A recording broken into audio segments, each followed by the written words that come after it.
Hey guys, welcome back to my channel. In today's video, we're going to be talking about the second ferment of kombucha or the F2 and how you can make kombucha into a really nice fizzy probiotic drink.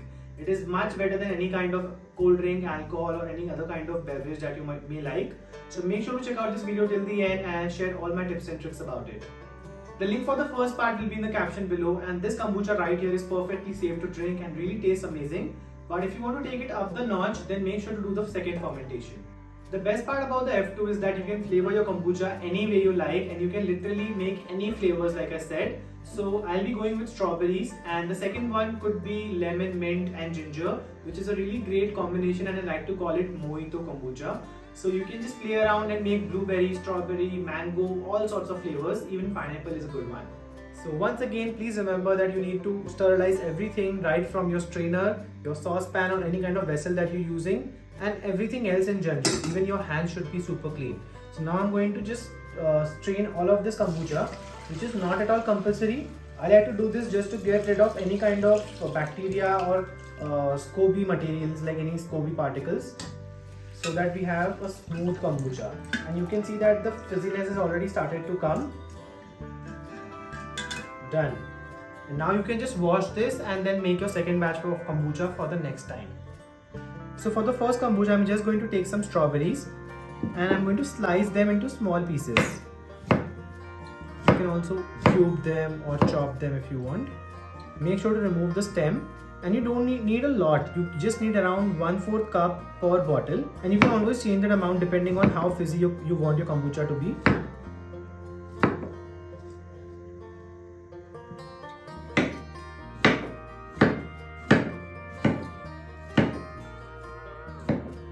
You don't need to chop your berries or any kind of toppings in small pieces. This is just so that it can easily enter the bottle.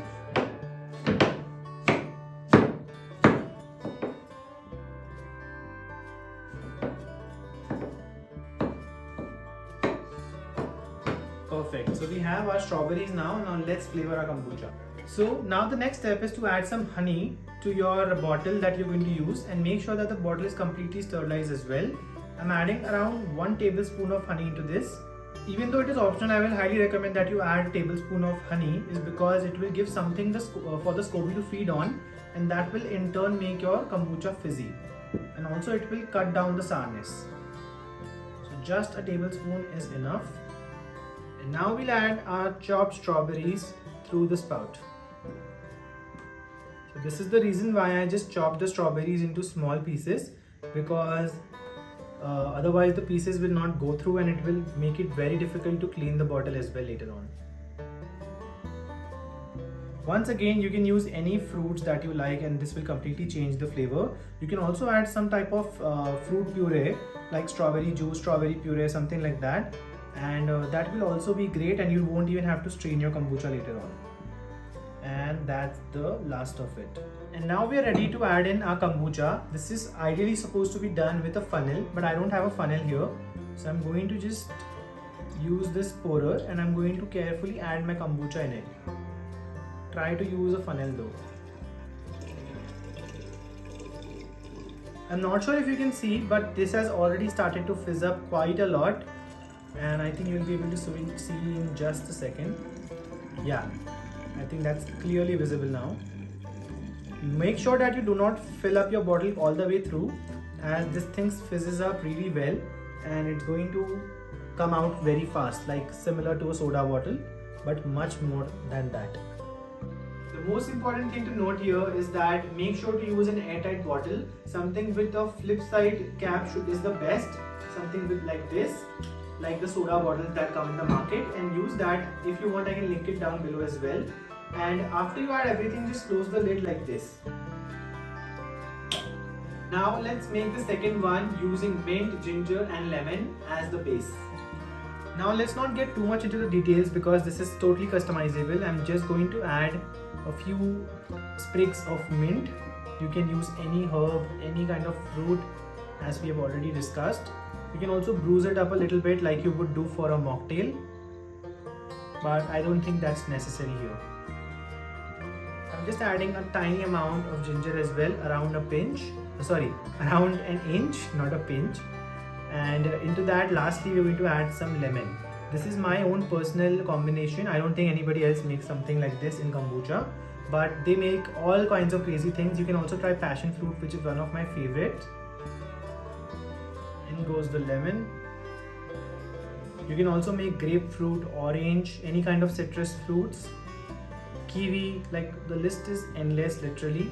I don't know if you can make chocolate or something like that, but any kind of natural fruit is totally fine. Since this is a smaller bottle, I'm going to add only about half tablespoon of honey, and you can always add a little more than that, but this much amount is minimum for the optimum fizziness. Now we just have to top that off with some kombucha.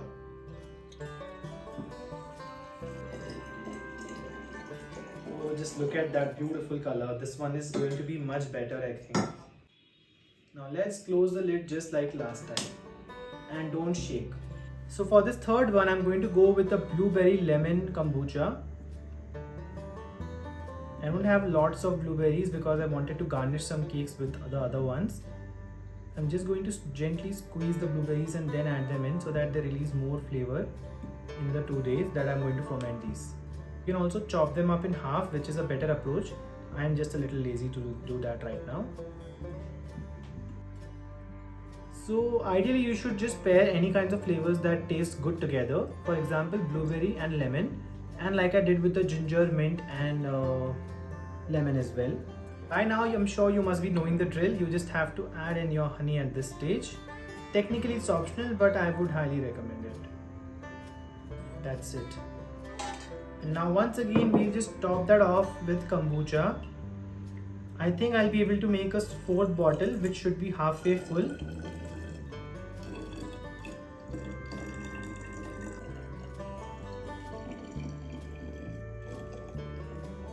So I have just about half cup of kombucha remaining. So instead of wasting another bottle, I'm just going to add a little more to this one because I did not fill it enough.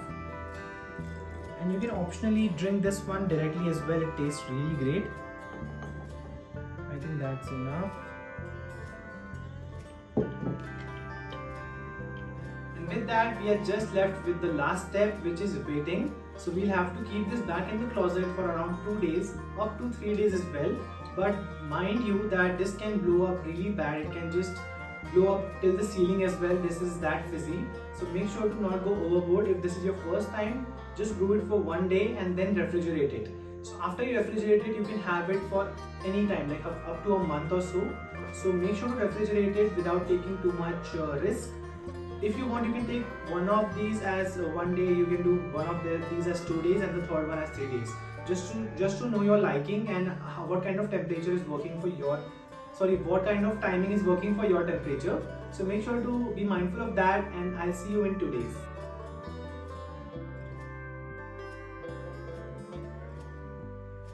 So guys, it's been 3-4 days and our kombucha is absolutely ready, and I had refrigerated this overnight. So make sure to do that before you pop this up because it tastes really good when it's cold.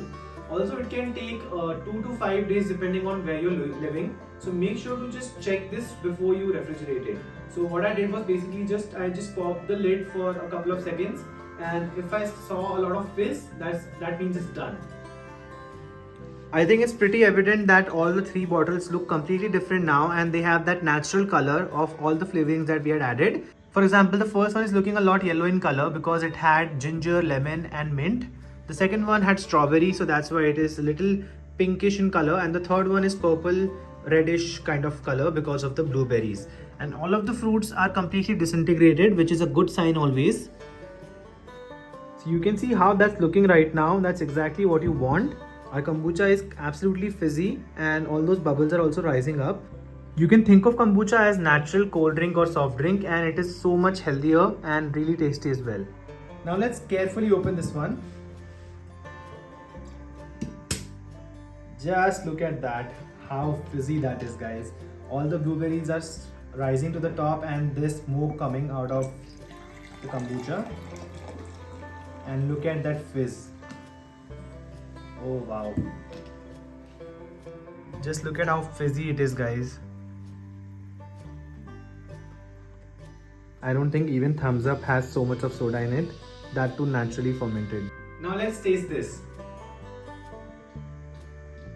Guys, this is too good. I cannot even tell you how amazing this tastes. It's super refreshing as well. And considering that it's super healthy, that's a cherry on the cake. And it's really good, guys. It has natural color, natural fermentation, slowly fermented, so it is good for your gut as well. It's a natural source of probiotics and lots more. You can definitely Google what's good about kombucha and you will find a whole list of benefits that kombucha has. But please make sure to try this recipe out and make it your own. Also, you can always strain your kombucha once it's outside from the bottle, because a lot of people don't like that fruit, but I personally like it. I don't mind it. I won't consume it, but I can be okay with it being in my glass. My favorite thing about making kombucha is that it's super easy to make, and I know it takes a long time, but most of the time is passive. You don't even have to do anything, and the total work time is only 1 hour or even less. And it's super delicious, guys. Once again, I would like to tell you that it's really tasty and I'm sure everyone will love it. If you don't like that sour taste, make sure to ferment it for a little less time or add a little more honey to your kombucha. That's it. And you can store this in your refrigerator for weeks. So that's again a bonus. I hope you like this video and please check out the part 1 if you already haven't. And I'll see you next time. Thank you so much.